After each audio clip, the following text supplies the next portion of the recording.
je suis Mbombo Biaga et je viens rompre le silence. Je pense que nous sommes arrivés à un moment où il faut connaître la vérité. Il s'agit de ma fille, dont le nom est Ngobiaga Sarah Mathilde. Elle est née le 19 février 2004 à l'hôpital de Sarbaïmi. Et elle vivait avec sa mère à Yaoundé. Et on était en parfaite communication. Je voudrais que tout le monde comprenne que je viens sortir, c'est-à-dire déclarer son identité. Et faire comprendre également qu'il ne s'agit pas d'une fille Eboulou ou Eton, c'est une fille Za.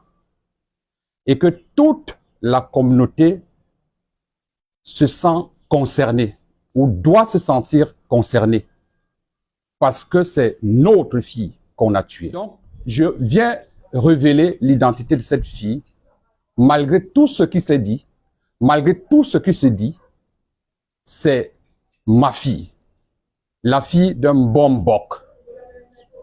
Et que tous les Mbombok se sentent concernés. Je ne demande pas à faire une réunion. Je ne demande pas à faire une certaine vengeance. Mais je voudrais que cet acte soit condamné. Ce qui m'amène, n'est-ce pas, à sortir, à faire cette sortie, c'est de demander de quoi est morte ma fille ou pourquoi ma fille a été tuée. Je reste sur cette question. Pour la simple raison que je ne sais pas si c'est à cause de moi, c'est ce que j'ai fait. Et j'ai fait à qui pour que ma fille soit tuée, pour que ma fille soit assassinée. Pourquoi ma fille a été assassinée? Je ne demande pas qui l'a assassinée, mais je demande pourquoi elle a été assassinée. La justice fera son travail. Mais je veux d'emblée savoir, avant que je l'enterre, pourquoi est-ce qu'elle a été assassinée. Est-ce à cause de son père? Est-ce à cause de sa mère? Est-ce à cause d'elle-même? Ou c'est juste un règlement de compte? Mais ce qui est sûr, ce n'est pas un accident. C'est un acte prémédité. Je fais cette sortie pour révéler son identité. Je dis bien, c'est Ngobiaga. Elle porte mon nom, Sarah Mathilde. Et j'ai également, c'est-à-dire, c'est chacun qui dit son âge, eh bien, elle est morte à 21 ans, 7 mois. J'ai ici les photos de sa naissance. J'ai ici les photos où sa grand-mère la porte et les photos où nous sommes ensemble. Le reste, je suis parti de sa naissance pour que les gens ne se trompent plus sur sa naissance, sur son âge. C'est pourquoi j'ai apporté ces images. On voit les images qui portent les dates même, c'est-à-dire de la naissance. Donc, c'est chacun qui dit ce qu'il veut. Quant à ce qui concerne la scène, ce qui s'est passé, il y a une partie de vérité et il y a l'autre, c'est-à-dire l'autre partie qui n'est pas vraie. Ma fille était une intellectuelle. Déjà, tout le monde sait qu'elle allait commencer à travailler dans une banque.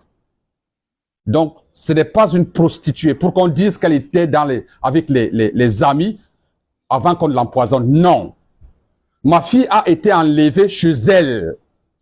Elle a été enlevée chez elle pour aller chercher de la nourriture dans un restaurant. Maintenant, du restaurant, elle a été détournée de l'itinéraire de la maison pour se faire livrer, c'est-à-dire chez un bourreau. Et c'est de là qu'elle est sortie morte, avant qu'on la jette dans un hôpital. Ce n'est pas une affaire de rue, de prostituée, non. Ma fille ne l'est pas. Ma fille ne se drogue pas.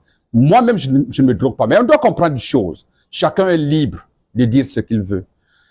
Mais le vrai problème, c'est que dans le Mbok Bassa, même si vous êtes un chasseur, il y a des animaux dans la forêt qu'on ne tue pas. Vous êtes un pêcheur, il y a certains poissons qu'on ne tue pas. Il faut donc comprendre que même dans la vie, il y a des sangs, c'est-à-dire des sangs qu'on ne tue pas. Donc il n'y a pas de raison que vous avez l'habitude de faire quelque chose. Nous, quand on allait à la pêche, quand on pêchait le poisson courant, on le rejetait dans l'eau. Sinon, toute la pêche était gâtée. Donc, il faut comprendre que là où on est arrivé, c'est on a atteint la limite. On a atteint la limite. Je ne fais aucune menace, mais je dis, cet acte doit être condamné. Pas seulement par la communauté, mais je dis par le monde entier. Parce que ce n'est pas juste. Détruire un enfant de cet âge, c'est comme détruire la nature. Parce que là, on s'attaque à la nature. Combien allait venir après elle? On ne sait pas. Donc c'est une destruction de la nature. Il n'y a pas de nom pour un parent qui a perdu sa fille ou son enfant. Il peut avoir un nom pour un enfant qui a perdu son père, sa mère, son parent, ou une femme qui a perdu son mari, un mari qui a perdu. Mais pour un parent qui perd son enfant, jusqu'à aujourd'hui, les plus grands dictionnaires n'ont pas encore mis un nom pour cela. Parce que c'est inconcevable. Et aujourd'hui, je suis comme, c'est-à-dire une personne qu'on a amputé le cœur, parce qu'on m'a amputé une affection.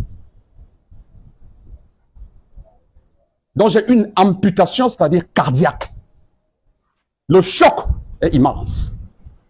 Et ça doit se faire comprendre de partout dans le monde que c'est un acte ignoble. Que si la personne qui a commis cet acte reste encore cachée, qu'elle se dévoile pour me dire pourquoi il l'a fait. C'est pas moi qui condamne. Je laisse la tâche, c'est-à-dire à la justice et aux autorités. Mais moi, je veux savoir pourquoi on l'a tué.